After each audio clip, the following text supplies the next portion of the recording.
रूहुल Quran online institute Pakistan और बैरूनी ममालिक में रहने वालों के लिए कुरान और हदीस सीखने का सुनहरी मौका। बच्चों की इस्लामी तालीमात के साथ साथ दुरुस्त अकायद और सीरत व किरदार की तामीर पर खुसूसी तवज्जो देता है। बिस्मिल्लाहिर्रहमानिर्रहीम। सामईन मोहतरम, अस्सलामु अलैकुम वरहमतुल्लाहि वबरकातुहू।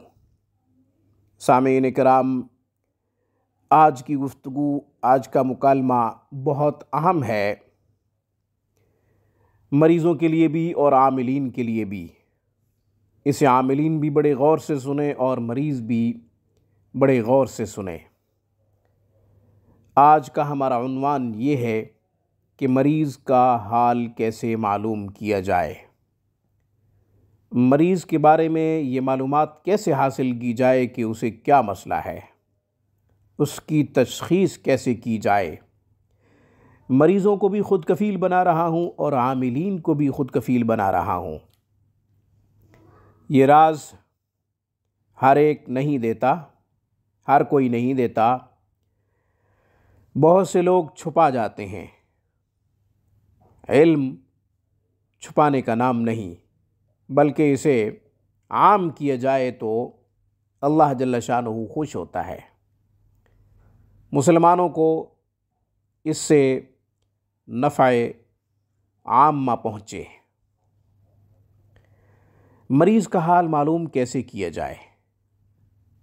इलाज करवा करवा थक चुके हों, डॉक्टर्स ने अद्वियात इस्तेमाल करके देख लिया हो, फिर भी उनको कुछ समझ ना आ रहा हो, घर वालों को भी कुछ समझ ना आ रहा हो कि हमारे मरीज़ के साथ मसला है क्या, तो ये अमल करें, मरीज़ का हाल मालूम करें। जो इस अमल के बाद नतीजा निकले उसका इलाज करें।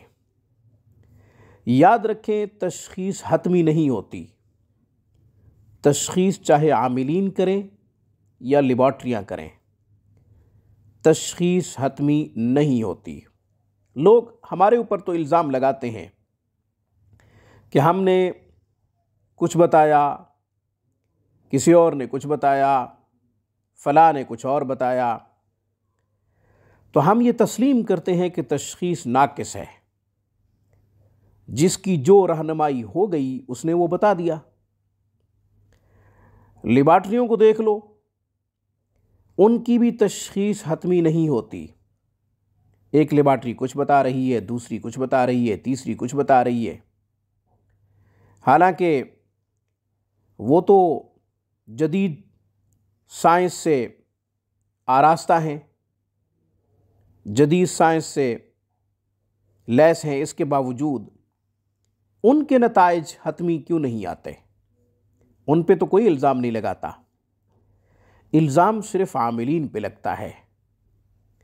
इल्ज़ाम सिर्फ़ दीनदार तबके पे लगता है जो इस्तिखारा करते हैं या तशख़ीस करते हैं।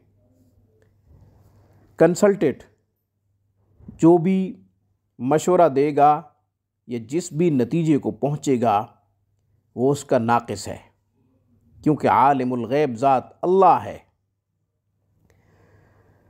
कामिल इल्म सिर्फ़ अल्लाह के पास है, किसी इंसान के पास नहीं है।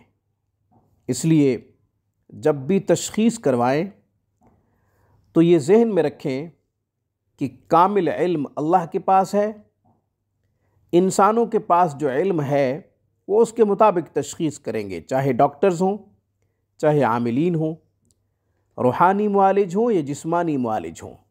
जो उनकी समझ में आएगा वो आपको बता देंगे।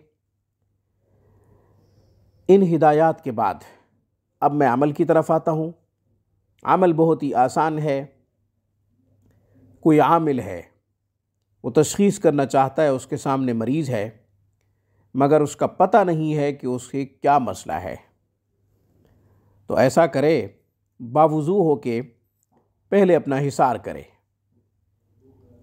पहले अपना हिसार करे, दुरूद शरीफ 3 दफ़ा, सूरह फातिहा 3 दफ़ा, आयतल कुर्सी 3 दफ़ा, सूरह काफिरून 3 दफ़ा, सूरह इखलास 3 दफ़ा, सूरह फलक और सूरह नास 3 दफ़ा। फिर आखिर में दुरूद शरीफ 3 दफ़ा पढ़ ले। पढ़कर अपने ऊपर फूंक मार ले, अपना हिसार कर ले। इसके बाद मरीज़ को सामने बिठाए और मरीज़ से उसकी कैफियत पूछे अमल से पहले। जब अमल करे तो उसके बाद दोबारा पूछे। अमल क्या करना है?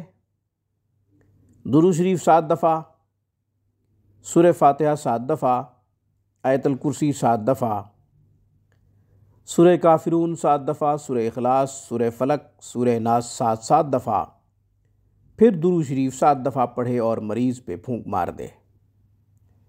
मरीज़ से पूछे मर्ज़ बढ़ गया है या वैसा है या फिर कम हो गया है। मर्ज़ बढ़ गया हो तो जिन्नात का मसला है।